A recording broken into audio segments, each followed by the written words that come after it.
آگ ایک دکان کے علاوہ پوری مارکیٹ جلا دی۔ رات کے 3:30 بجے فون کی گھنٹی کی آواز سن کر نعیم جاگ گیا۔ یا اللہ خیر کہتے ہوئے فون اٹھایا۔ نعیم صاحب، مارکیٹ میں بجلی کے شارٹ سرکٹ کی وجہ سے آگ لگ گئی ہے اور بہت سے لوگوں کی دکانیں جل کر خاکستر ہو چکی ہیں۔ اب جتنی جلدی ہو سکے یہاں تشریف لائیں، اب آ کر اپنی دکان سنبھالیں۔ دوسری طرف سے اس کا ایک جاننے والا یہ خبر سنا رہا تھا۔ وہ اللہ مہربانی فرمائے، اب نماز کا وقت ہونے والا ہے، میں نماز کے بعد آ جاؤں گا۔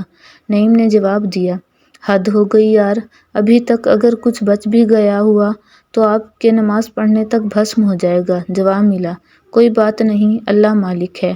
یہ کہہ کر اس نے فون بند کر دیا۔ اطمینان سے نماز ادا کی، اپنے رب سے دعا مانگی اور گاڑی نکال کر مارکیٹ کی طرف چل پڑا۔ مارکیٹ کے ارد گرد کی فضا آگ اور دھوئیں کے بادلوں سے گھری ہوئی تھی۔ لوگ اپنے سامان کا نقصان ہونے پہ دکھ بھری آہیں لے رہے تھے۔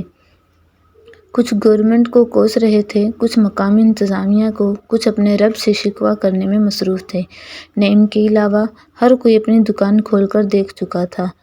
لوگوں کا تقریباً پورے کا پورا مال جل کر خاکستر ہو چکا تھا۔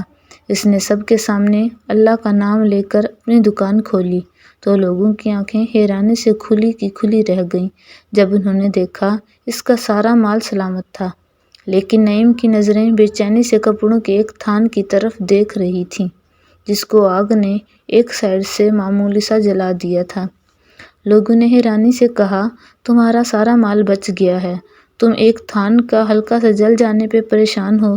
اس نے جواب دیا کہ میں زکوٰۃ پوری اور باقاعدگی سے ادا کرتا ہوں، کبھی کسی کو غلط یا 2 نمبر مال نہیں دیتا، پھر بھی یہ جل گیا ہے، کوئی گڑبڑ ضرور ہے۔